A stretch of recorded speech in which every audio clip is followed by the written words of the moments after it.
This is Dr. Goodenough for History 201. Pull that up there. And so, welcome to week 4. We're moving along at a steady pace. There's actually a lot that is going on this week. So, let me briefly kind of go over that, and then you'll have to go on to the syllabus and look at due dates and all of that, but I'll just review it. And I apologize, my dogs are going nuts right now. It's the new normal, though. We got to get used to it. There's going to be noises in the background. This is the pandemic, COVID-19, so it is what it is. But this week, what we're going to be having to do is, first and foremost, what's different for this week is that your source list is due for your final narrative project. Now, you've been working on this for a couple of weeks now. You did your brainstorming project, your topic proposal, and now you'll be getting into the actual source list. I'm not going to go over the ins and outs of that because we'll be doing that in person in our seated meeting, or if we're already virtual by this time, because I'm recording this in advance, we'll do it in the virtual seated session. But refer to the prompt. It goes over how many sources you need, where to find sources, and so on. So refer to that if you have more questions, or email me, text me, whatever, to get in touch and ask the questions that you need to ask. So for this week, in addition to the source list, you'll also be doing reading quiz 2, which, as you probably see in the syllabus, is that it's a lighter week in terms of reading due to the research you'll be doing for the source list, which the source list is due Friday at 11:59 p.m. and so too is quiz 2 on the Howard Zinn readings, pages 377 to 386, and it's a pretty straightforward quiz. So get it done. Get everything done on time as always. It's up to you, though. Just refer to the late policy if you plan to turn things in late. So the final assignment for this week is the analysis and discussion 3. And we've been doing these in the seated class meetings, and this is the third one. This week it's going to be a little bit different. It's one of my favorite ones when I've taught this class in person in the past, because instead of it being the normal kind of discussion that we do, so like with the American Empire and the music of Hawaii and the commodification of Hawaiian music and tradition and indigenous culture, that was a discussion about white supremacy and how that all tied together. Well, this week we're actually going to be doing a debate, less of a discussion and more of a debate. So you'll see that when we get to the seated class, but it's a fun debate, and we'll be debating about blues music versus jazz music versus gospel music, and thinking about how these different forms of music, how they manifest, how they communicate the Black experience in America. And we'll be considering which one is most representative of that experience, and you'll be debating that. It's always a fun debate.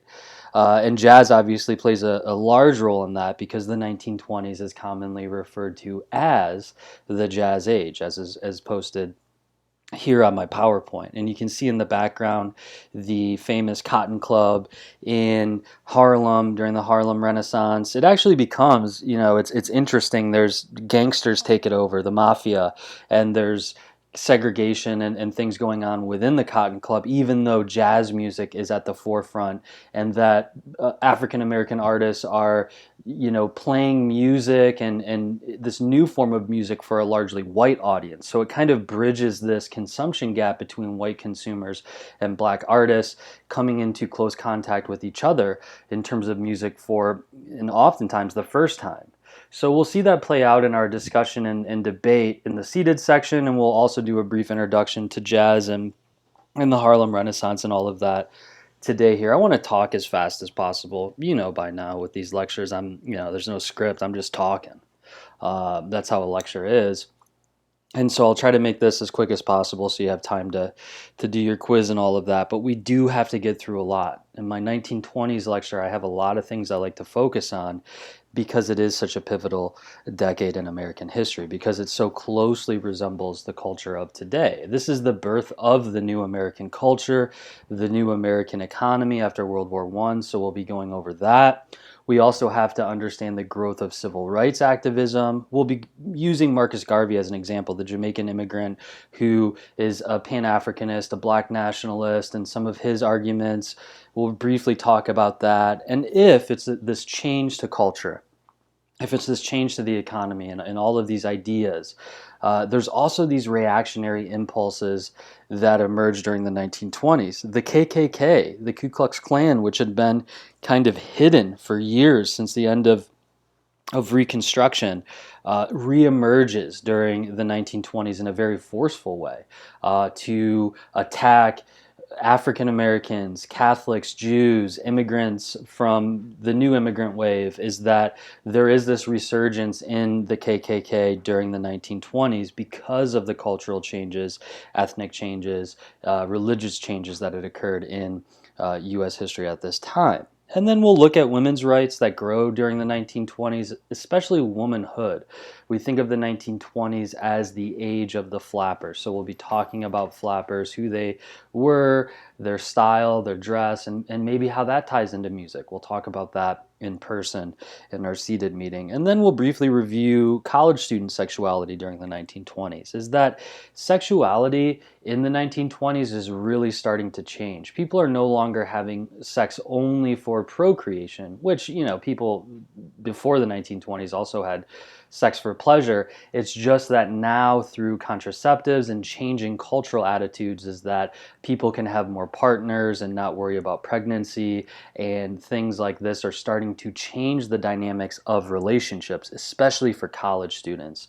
So we'll talk about that as a trigger warning, like I did for the World War, the Spanish American War lecture and other lectures, is that we will be talking about some graphic sex, things, sexuality, in an academic way.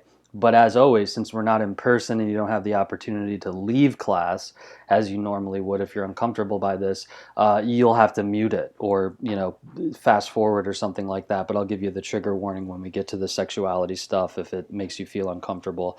And then we'll briefly gauge the importance of the Harlem Renaissance and popular music during the 20s and all of that. So let's begin with American business, because we have to think of the 1920s as this growth of the corporate state, which had started to emerge during the 1890s. We talked about that in our American Empire lecture. The corporate state, white collar work, the managerial class that really starts to emerge.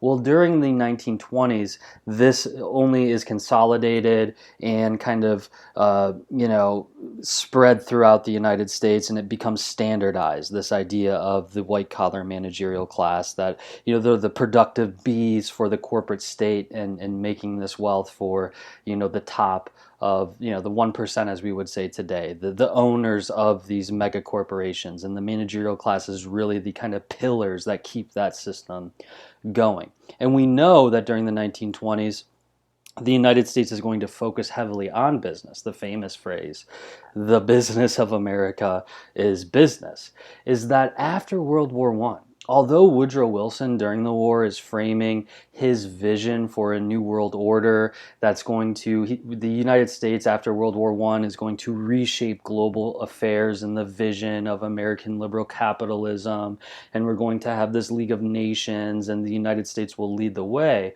Although Wilson came up with this idea, Congress votes it down, and the United States actually doesn't join the League of Nations, which only amplifies the kind of business mentality of the 1920s. It's actually quite ironic. Only in America could you come up with an idea like the League of Nations, and then, months later, politics get in the way, and then you decide, well, we're not going to join it. Even though we came up with the idea, we won't join it. Well, the rest of the world kind of gets the League of Nations going, but without the U.S. in it. It's defanged, if you will, in its ability to handle diplomatic situations. So that's why we remember the 1920s as Americans being in favor of this kind of isolationist stance on foreign policy.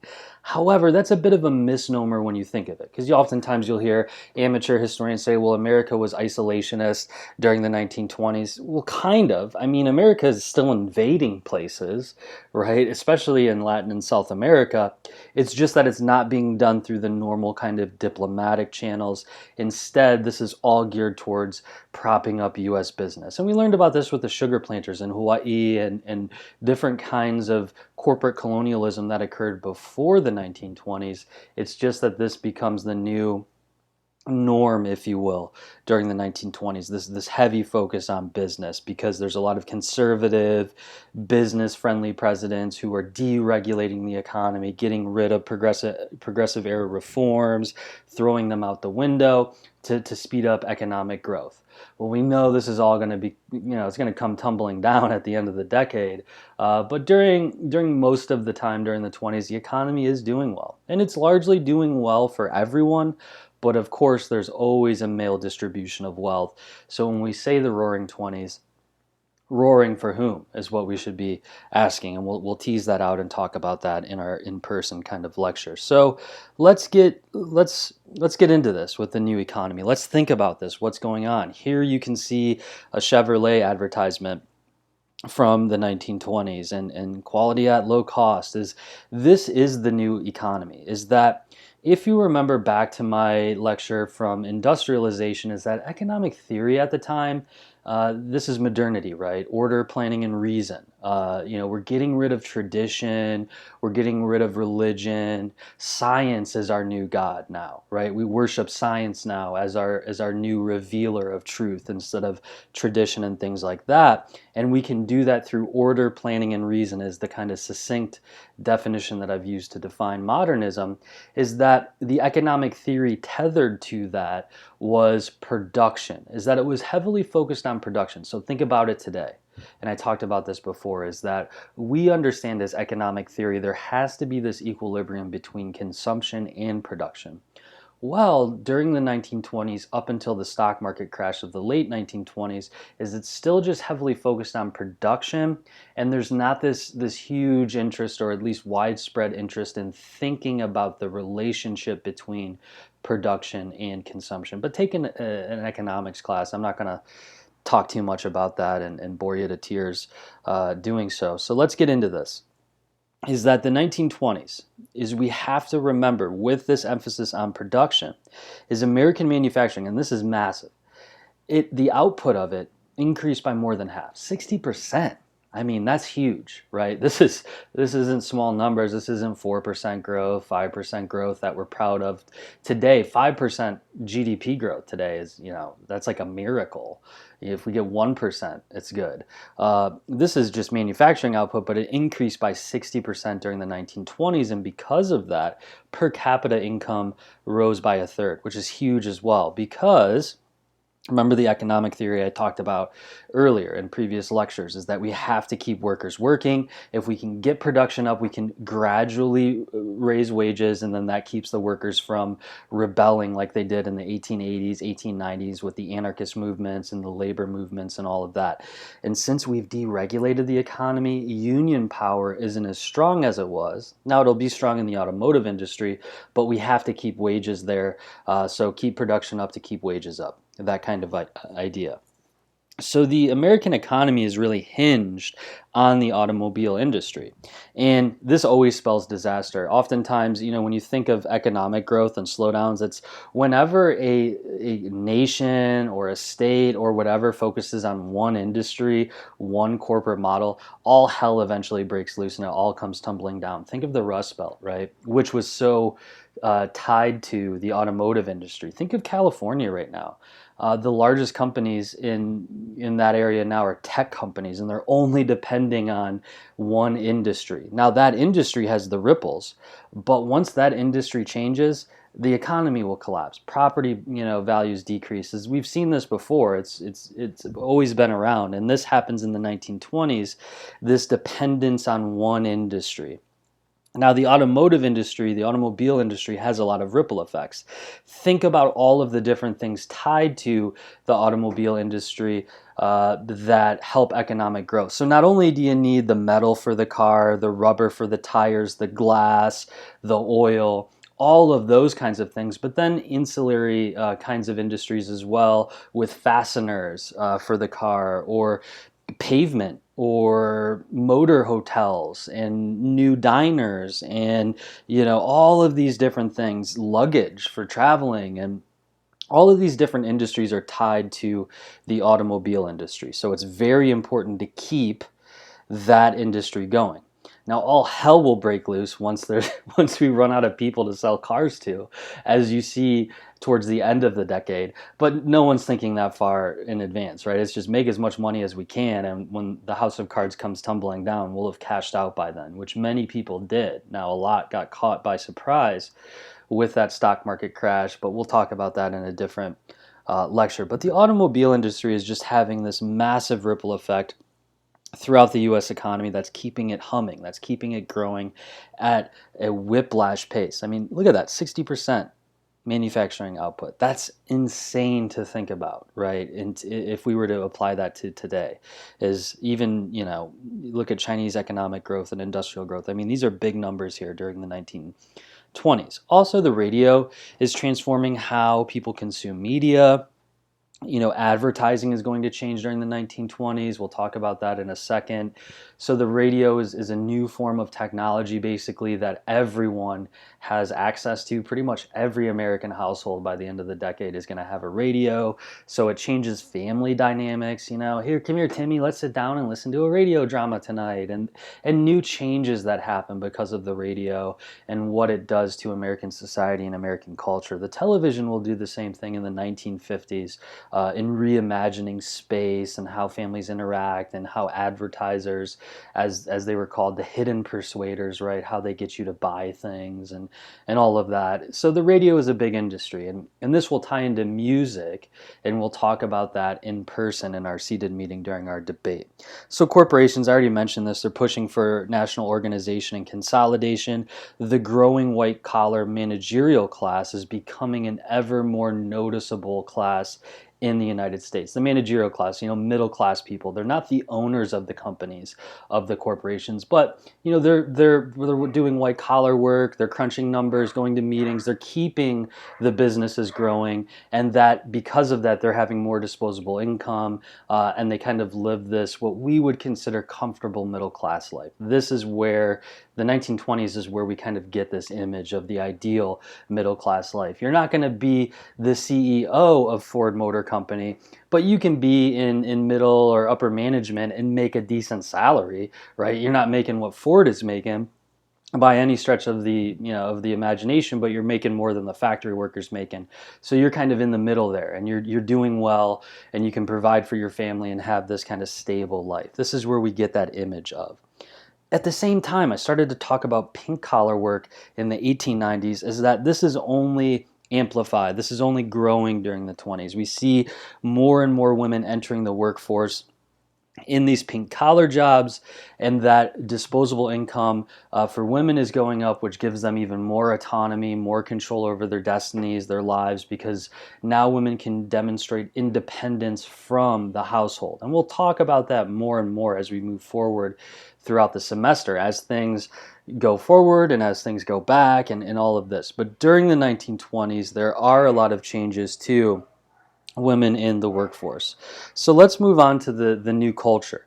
Sorry for my dogs in the background. They're going nuts this morning, but it's hot and they haven't been walked today. And I mean, there's sometimes they're annoying little rats, but it is what it is. So we'll just deal with it. So what's the new culture? So the new culture is tied to this new economy. So think about this, right? We have this new manufacturing output, it's growing, radio, all of these things. Well, the new culture is tied to that, and it's consumerism. This is what historians have been focusing on, for almost half a century now, is how during the 1920s, this idea of consumerism becomes legitimized in the minds of Americans in terms of collective consciousness. Because for forever, throughout human history, think about this, this is a new form of being, a new way to be a human being, if you will. And we talked about the emphasis, constructing the self, constructing America, psychoanalysis and psychology and all of these things that come to be in the 1890s, the interior frontier. Science is being applied to the economy. And that's what consumerism, grows and intensifies, is this idea about the participation of the individual in the marketplace beyond just working in a factory or beyond just working in an office. Is that throughout human history, whenever you needed something, if you were just the everyday person and not a monarch or an elite or something, is you consume things out of necessity. So I'm going to get a new dining room table because little Timmy jumped on it with his friends and they smashed it or something, or it just deteriorated over time, so we can't eat dinner anymore on the table, so we got to go out, hit up the local carpenter, he'll make us a new table, and we'll get a new table for the dining room. Right? You're doing it out of necessity. Or I need a new hammer because this one broke or something. Is that during the 1920s, men and women are starting to consume for pleasure, right? Is that it's no longer about what you need, it's about what you want. And that you can consume pleasure.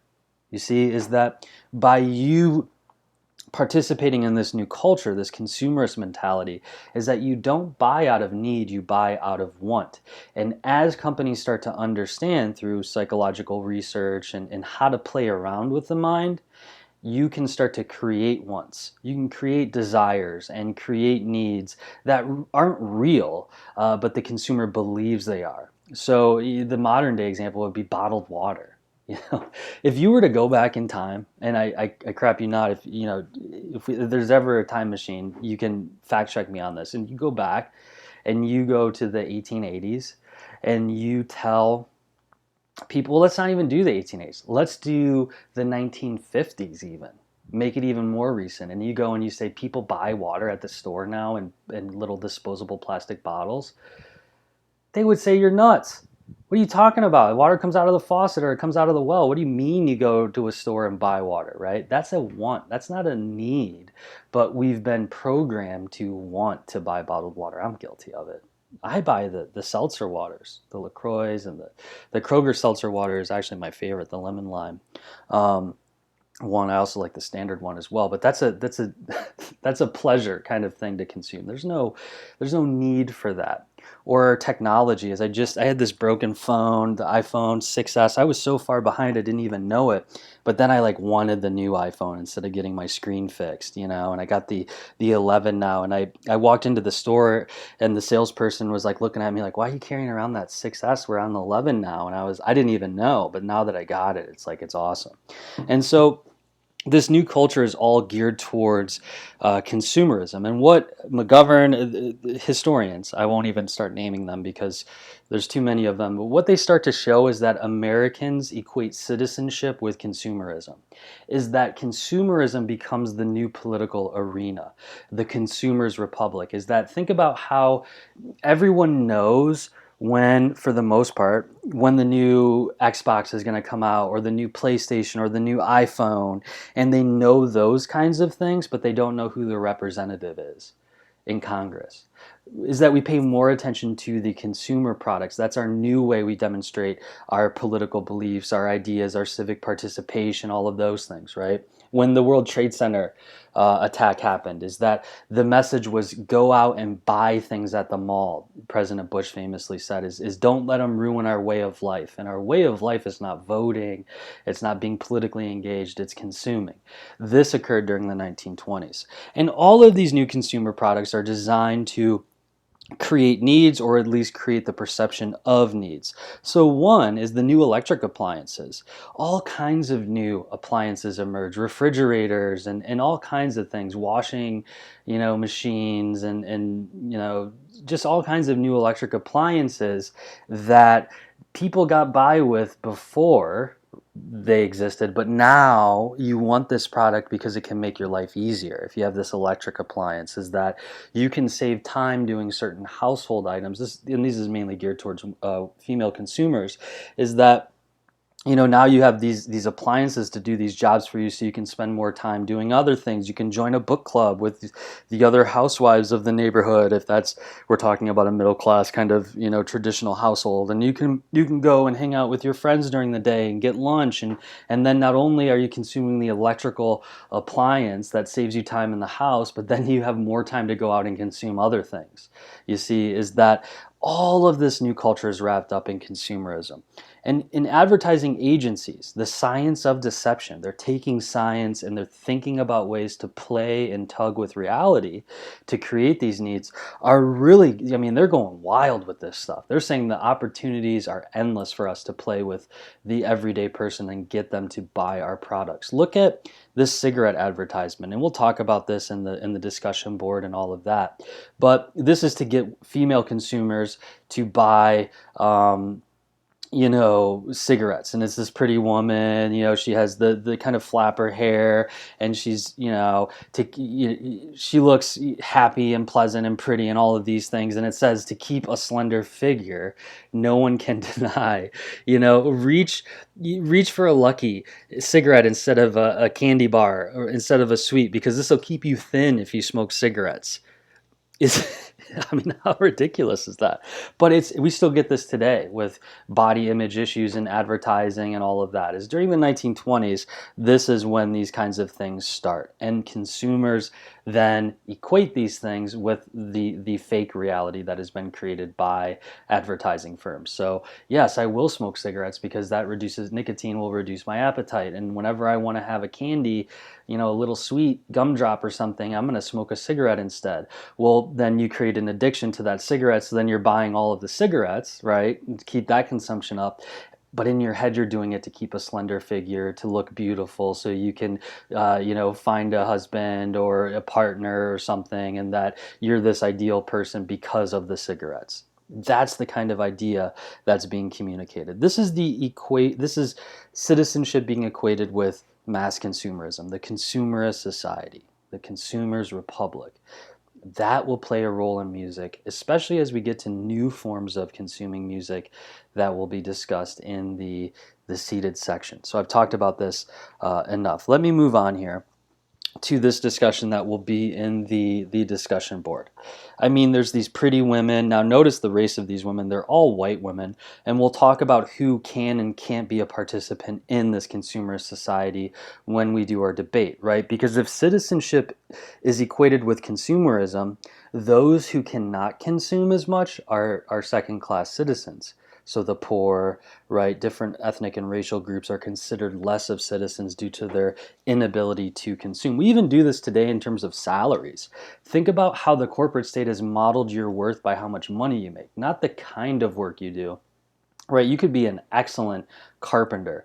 Let's say not like a union carpenter where you're working on buildings and stuff. Let's say you just carve sculptures all day or something. That is very authentic, beautiful work. But you may make, I don't know, I'm making something up, 30 grand a year. That isn't seen as much as, say, the union carpenter, who they make 100 grand a year, right? If you're in a union carpenter job, great job. It's a trade.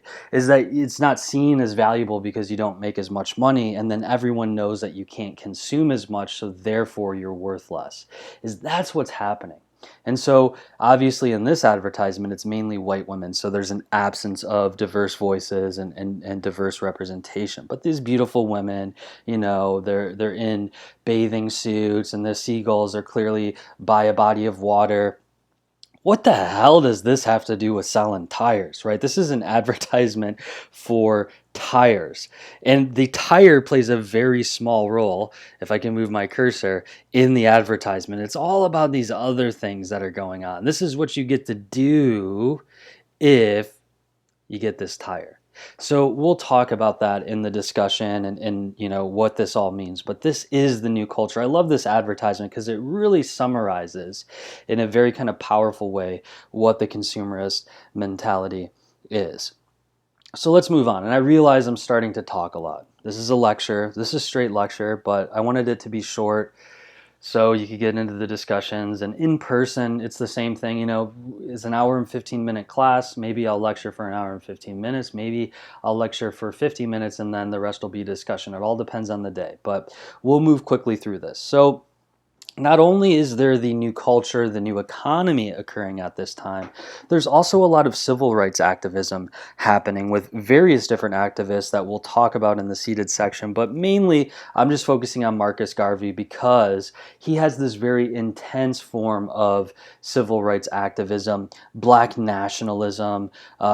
He's creating this group, the Universal Negro Improvement Association, or he's a part of this group that had nearly 1 million followers during the 1920s, and he's really showing, right, this need and this desire among some within the African American community for a Pan-African kind of identity. In fact, there are groups that are advocating for, let's get out of the United States, because Jim Crow in the South, right, we have de jure segregation in the South and de facto segregation in the North. Let's get out of here and let's go back to Africa and start replicating the American economy, the American culture in our ancestral homeland, and all of these different things. So Marcus Garvey is remembered for being an influential figure, because in the later part of this semester we'll be talking about Stokely Carmichael, Malcolm X, different black nationalists, the Black Panther Party, who really trace their intellectual origins to Marcus Garvey. And so his ideas, and we're going to be, I'm moving quickly, but we're going to be talking about him in the seated section, is that his ideas kind of run counter to groups like the NAACP that are interested in slow-paced liberal changes through, lobbying efforts and political campaigns and things like that, where for black nationalism, you look to Marcus Garvey as this kind of figurehead who really traced the contours of what a Pan-African kind of identity and society could look like. So we'll see how maybe this idea of black nationalism, black activism, tied into civil rights activism during the 20s, and then also tied into music. But we'll cover that. I don't want to reiterate things here or reiterate things in person that we discuss here, and vice versa. So we're going to be focusing on these kinds of issues in our debate. So, I'm not going to go over with the same with the Harlem Renaissance as well. We're going to be talking about that in person. So let me move ahead to the reactionary impulses that emerged during the 1920s. And this will help to give context to why there's 1 million people part of a Pan-African organization. Is that during the 1920s, there is this, as I mentioned at the beginning of the lecture, this kind of reactionary impulse that rejects it's an anti-modern kind of rejection of the new modern state. We see this with Sacco and Vanzetti, right? They're arrested for robbery and murder. Research the trial. I'm not going to go through all of these, but this showed anti-Italian prejudice, right? And all of those things. There's the Johnson-Reed Act, which is limiting immigration and it's targeting specific groups and all of these things. So there's both in terms of cultural with Sacco and Vanzetti, and then part of the criminal justice system. Then there's also political acts that are being passed. So this reactionary impulse, if you will, is touching all parts of American society. And watch the video that that's posted about the KKK and all of that. But we see during the 1920s a revival of it. In the KKK, if you don't know, it's a white supremacist group, a terrorist organization that usually targeted African Americans, Catholics, Jews, and feminists. Is that this is this kind of white Anglo-Saxon nation, and Protestant culture is under attack by modernity. The intellectuals in the urban environment are changing the way our people think, and we have new immigrants and all of these kinds of ideas. So we need to reassert our power because there's this fear that we're losing our grip on power. And so this is where you see the rebirth of the KKK, and it's not confined only to the South. Now, Texas, Oklahoma are big areas, but the largest groups of the KKK are seen in Oregon and Indiana, actually. So in the West and the North, in the Midwest and the West, we see large kinds of KKK demonstrations. So this isn't a Southern issue like it was during Reconstruction. Because during Reconstruction, the KKK is a Southern problem in the Reconstruction era. There's not KKK members lynching people in Toledo, Ohio, or something like that. Well, during the 1920s, right, this is happening. The KKK has been revived. It's spreading throughout the United States. And you can see, here's some KKK demonstrators openly marching. They don't even have their faces covered. It's as if they're proud of this. And you can see they have this mentality of America first. So, Catholics, Jews, blacks, they are not Americans. One God, the Protestant God, one country, one flag. Is that everyone else needs to get the hell out of the United States or we will kill them. And there's this kind of reactionary impulse that is insidious. It's slow spreading in American culture at the same time that there's all of these other progressive kinds of changes, culturally speaking, taking over. But it's a reaction to that. It's a reactionary kind of impulse that pushes back against it. So let's keep moving on, just to show you some changes to maybe why, right, for the KKK they see their society at stake, is that the landscape of the United States really is changing. Is that 65% of Americans during industrialization, so this is during what we talked about in one of our first lectures, is more than half of the people lived in rural areas, and it was even more than that before 1890, before industrialization. By 1940, more people live in urban areas than rural areas. And then by the 90s, right, I mean, very few people live in rural areas. Now, this is actually starting to change right now. We live in a rural area in Tiffin, if you're here, or if you're at home listening to this or wherever. But there's actually this reversal of these trends, and you'll be seeing this grow over the next 10 years, largely due to property, the cost of living, and how much, the kinds of houses you can get for the price. But then also the pandemic is driving people away from cities. My wife, she has some friends in Brooklyn where she used to live, and they moved to Pennsylvania near Philly, which is itself a very large city, but they got out of New York because of the pandemic. And it's like, why am I paying all this money for, a studio apartment, thousands of dollars a month, when I can rent a house in the, outskirts of Philly or something, and you get basically the same kinds of restaurants and music scene and all of that you would get in New York, and it's much cheaper. So there's interesting changes that are happening right now, but this is why you see these reactionary impulses, this shift from the rural to the urban, and this fear amongst those living in these small rural towns that they're losing their grip on power. So, and we'll see this trend throughout the rest of the semester, but just more kinds of ideas about population and demographic changes. As you can see, each kind of decade, the internal migrations that are occurring as well. Millions of people are moving from the south to the north. This is called the Great Migration. And then millions upon millions of people are moving from the east to the west because of changes to the economy and changes to migration patterns and economics, right? So people are moving to California, out west, and California is really taking off during the 1920s and all of that. And then you see the Great Migration to get these factory jobs in the industrial heartland, right, in the Midwest. And so there are these kinds of migration patterns that show why perhaps there is the KKK everywhere, is where I'm getting at. Whereas before, the KKK is in the Deep South during the Reconstruction era. Well, now you're seeing it in Indiana, you're seeing it in Oregon, you're seeing it in Texas, of course, you're seeing it everywhere. This is because of these kinds of changes. So it's an interesting kind of graph to look at and think about. But let's move on and talk about womanhood and women's rights and all of that, because I know I'm talking fast, but let's get this over with so you get some time to work on your quiz and source list. So after women gain the right to vote, which, it's unfortunate when we have to use that term, right? They gained the right to vote. They were given the right to vote by men. That represents kind of patriarchal notions and all of that. But after the ratification of the 19th Amendment, the women rights kind of suffrage movement and activism, that all fractured. And we talked about this before, and how there's this idea we're going to create this National Women's Party that will be a third party against Republicans and Democrats.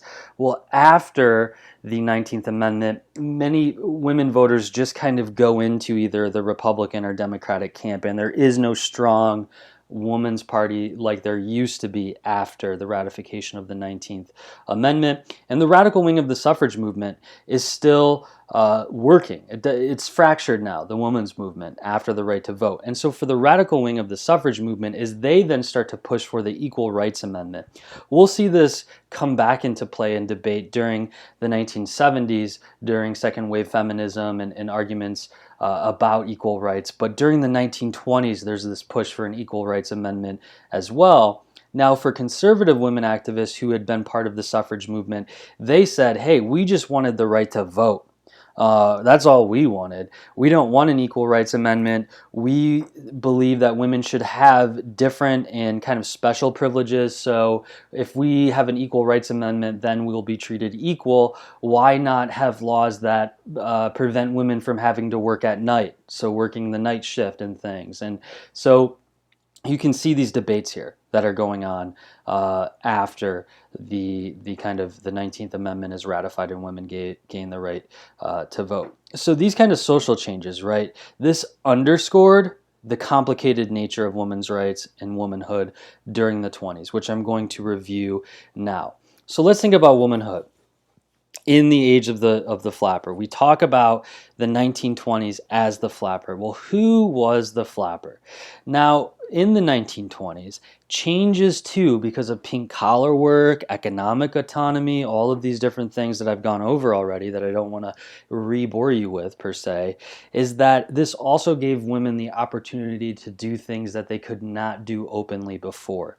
So now in the 1920s, we see women openly drinking, going to bars by themselves, right, unaccompanied by their father, brother, husband, whatever, is that they can openly drink, they can openly smoke cigarettes, they can dance, wear seductive clothing, attend parties by themselves, is that this is a huge change for women who, in this kind of older Victorian sense, this pre-20th century modernity, were very regulated in what they could and could not do. Now, that doesn't mean that women did not smoke in the 1870s, but if they did so in secret, right? You didn't do that out on the street. Where in the 1920s, you could do that. So because of this autonomy that's tied to economics, we see more autonomy in womanhood and culture. So women are finding new physical and emotional fulfillment by becoming more sexually liberated. The 1920s is the time of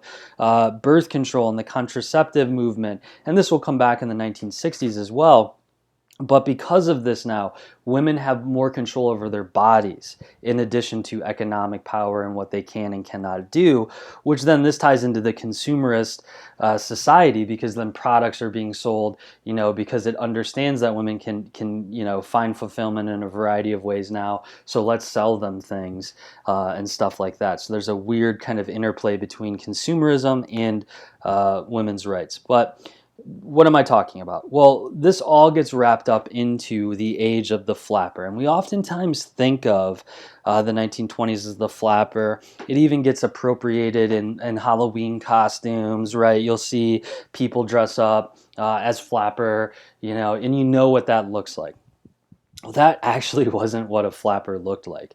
The two women pictured here is what a flapper looked like. Now the image of the flapper that you often see in media and like the Great Gatsby flapper women, that is a upper class replication of working class women. So upper class women saw women like this in this picture here, partying with two men who are not their husbands. I love this picture. Look how much fun they're having. They're sitting on a bed. Think about the imagery there. I mean, that's, 1880s. People would have a freaking heart attack if they saw a picture like this. Unmarried women with cigarettes, sitting on a bed embracing men who are not their husbands, and it's being photographed. My God, what's happening to our country? Well, in the 20s, this becomes normal. And these people look like they're having a good time. I always love this picture. But for upper class individuals, mainly women, they're seeing these women as kind of their idols, because oftentimes upper class women were housewives, they weren't working, they lived this kind of traditional life even though they lived in the modern era, and they're saying, I want to be like her. So then this is where you get the kind of the image you usually or probably would think of when I say the term flapper. That's just an upper class appropriation of working class culture. So flappers were modern women. They were usually from the lower middle class, and they usually held jobs, and they were single. Is that they were independent women, and that they lived in urban areas. You wouldn't see a lot of flapper women in what's a rural town around Tiffin. I'm trying to think of oh geez, Bascom or Kansas. There's that little tiny town Kansas around here. Is that place is not going to have flappers, whereas Tiffin would, because Tiffin was a major glass manufacturer at the time. It used to be kind of an economic hub of the entire state.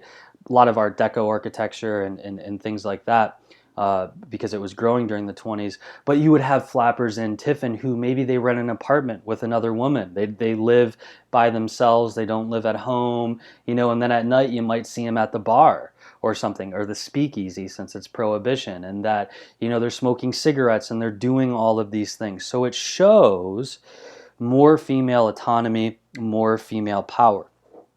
Why am I talking about this? I've talked about all these different things. Well, guess what's coming out in music at the time? Themes that speak to womanhood now, and that you see female performers, women performers singing about issues that are focused beyond just this kind of romantic love, but more about fulfillment and personal identity, and things like that starts to come out in music, which only then reinforces this new culture, this new identity, etc. So music is starting to reflect and imitate, life is imitating art, as they say, or does life, or does art imitate life, or life imitate art? It's kind of the philosophical question. But either way, this will play out in music. So womanhood is changing. Well, let's move on. I need to cough, but I don't want to mute it, so I'm just going to try to keep from coughing. But let's move on to college student sexuality. Excuse me, sorry about that. That's annoying when someone coughs into a microphone.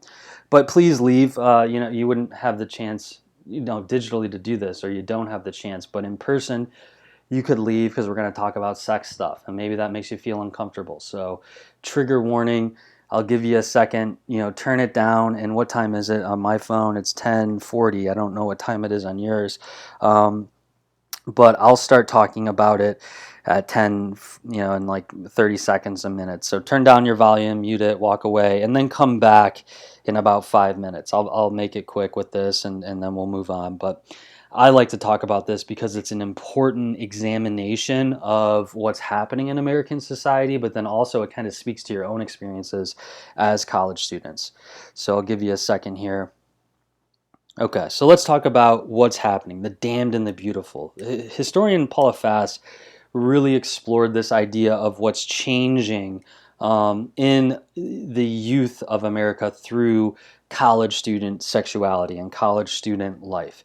Is that because of economic productivity, because of the growing managerial class, the middle class, the standardization of business and things like that, this causes universities to grow. And because there's more disposable income now and all of that, more people are going to college than ever before. Parents can afford to send their students to college now, and colleges are not segregated oftentimes between men and women as it used to be. You would have women colleges and male colleges and things like that. Is that now you have co-ed kind of things, education, and all of these different changes to college life during the 1920s. And Paula Fass, this historian, wrote this wonderful book about how this then changed culture, because what people did and learned in college, then they carried that on with them into their adult life after they left college. So first is that because college enrollment is growing, college no longer becomes only about education. Is that college becomes about socialization and teaching you life skills beyond the kind of the curriculum, if you will. So you got to take your history classes, your business classes, your art classes and all of that. You still are doing that like you did before the 1920s, but you're also there to party, to go meet people, to have boyfriends, girlfriends, all of these different things. Is that college becomes this time to find yourself. Think about that. You've probably been told that as a college student, right? You're going to meet friends that will last you a lifetime. And that's true to some extent, and that you're going to really find yourself. And that is true at this time in your life. And that's important to really start to tease out and think about what you believe in, what your identity is, what are your values, how do you want to live your life, all of these things. Is college is that time of self-discovery. Well, that starts in the 1920s, because before, college was you just went there to learn, you go home, you go to your dorm, you read more, and then you go to sleep and you do it all again. Is that it wasn't a socialized kind of environment like it became during the 1920s. And because it was a socialized environment, dating starts to change during the 20s. And because, as you see here, here's some college kids during the 20s. I always want to know who this guy is. If you see my cursor here, he's like he's like the cool kid. These are like the bookworms, right? And then here's like the cool guy. Like, he doesn't have his tie on. He looks like he's from the future, almost like he's from the 70s or something, and he's traveled back into the 1920s. But either way, so college kids are starting to date now, and because of consumerism, they have places to go. This is when restaurants grow. I'll talk about that another time, and I talk about that for my history majors in a different class, the growth of the American restaurant during the 20s, and people, just this idea that you go out to eat right, is this bizarre change, which to someone from the 1800s, they'd be like, "What? Are you traveling?" "No, we're just going out to eat." And they're like, "Well, where do you come from?" "Well, I live down the street. I'm just at this." "What do you mean? You eat at home. You only eat at restaurants when you're traveling." Well, in the 20s, all of these things are changing. So marriage is no longer seen as this obligation. So college students start to explore their sexuality, and this is the graphic part that sometimes I get cringes in person when I talk about this, but if this is true, so Google it, right? Always Google what I say. But during the 1920s, petting parties became popular during the 1920s, and that even sounds gross, but college kids would go to petting parties. And what a petting party was, and music played a role. Particularly, you'd have jazz music on in the background, and there's prohibition, so you heard that this kid, he's got a bottle of hooch or something, and you're gonna go listen to jazz and smoke cigarettes and listen to music and have a petting party at his house or something. And you would go to these petting parties, and if you were single, you would be paired up with someone, and throughout the night you would be paired up with multiple different people, and you would do petting. And what petting was, it's a gross way to describe erotic touching, is what it was. So you would make out with someone and kiss them, and then start to do erotic touching and perhaps mutual masturbation and things like this, but it would stop before it got to full-blown sexual intercourse. So what Paula Fast shows in her research is that this is college students exploring their sexuality and testing the boundaries, but they had self-regulated behavior on how far they could go. And so the reason we talk about these petting parties is this is a massive change in American society that represents this new idea on sexual freedom, but for college students, there's still limits to it. So if you're interested in these petting parties, just type it into Google. I mean, it's weird. It sounds bizarre, because now I'm thinking back when I went to college, and we didn't go to parties for petting parties. We went to colleges to play beer pong or something like that. It wasn't, a petting party, whereas in the 20s, the parties were set up specifically for petting and heavy petting. They had terms like that and all these weird things. But it's important because then it'll start to tie into music, and we'll see music become more open about talking about sexual things, sexual identities, and expressing sexuality. And so if you're seeing that in music and then it's happening in person, is that this shows the culture is changing and becoming more experimental in what is and is not acceptable. So research it if you're interested in it more. But let's move on really quickly and close out. So the Harlem Renaissance is also what we remember the 1920s for, and it becomes this kind of flashpoint in 1920s history. When you say the Harlem Renaissance, people know what you're talking about is probably, Harlem, New York during the 1920s with literature, music, art, all of these things. So the Black arts movement is very big in taking different traditions and mixing them together and providing new forms of literature, new artistic representations that represent Black culture, but then also appeal to white consumers. So there's this new bridge happening between white consumers and Black artists. And oftentimes, unfortunately, Black culture will be misappropriated by white musicians and white artists and all of these things. And two of the big music forms in the Harlem Renaissance, and you've been learning about the Harlem Renaissance since you were in fourth grade probably, we'll talk more about this in person, is that two of the big forms was jazz and blues. Now in Harlem in particular, it's mainly jazz clubs that people are going to, even though Prohibition is in full swing. You might be having some drinks out, listening to some jazz. And New Orleans, Chicago, and St. Louis are kind of the roots of these forms of music. And that artists, they migrate to New York because New York is the epicenter of this. And then therefore you get all of these interactions between different jazz artists, different blues artists, and they start to collaborate or they play together, and then all of a sudden you get this new form of jazz, or you get this new artistic kind of expression, and that New York becomes the melting pot of Black culture during the 1920s because of the Harlem Renaissance. So we're going to see this play out more in our debate, but blues music, as representative of the Black experience, as one form of music, tends to deal with working class life. It's dealing with protest. It's dealing with resistance to racism in these forms of music. It's dealing with the Great Migration. It's dealing with all of these kinds of issues through the lens of the blues, quote unquote. I got the blues and all of these things and what that represents. And the actual themes of blues music comes from spirituals and gospel music, and it gets transformed into a modern way of listening to music and performing music.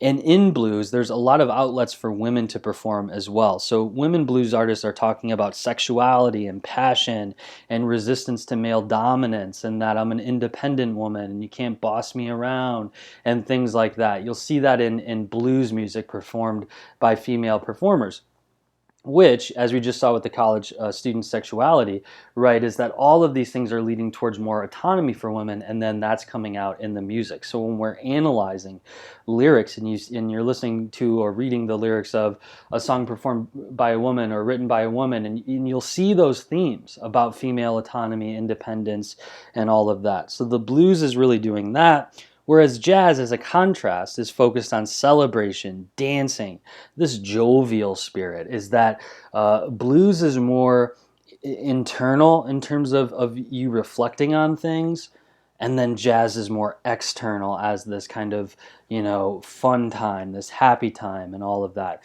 So we're going to be debating this. We're going to be talking and diving in deep with this and thinking about it in our debate. So I'm really excited to see what you come up with and what you think. So I'm not going to bore you too much in the lecture about this, and we'll talk about it in person. So you can see the recap here.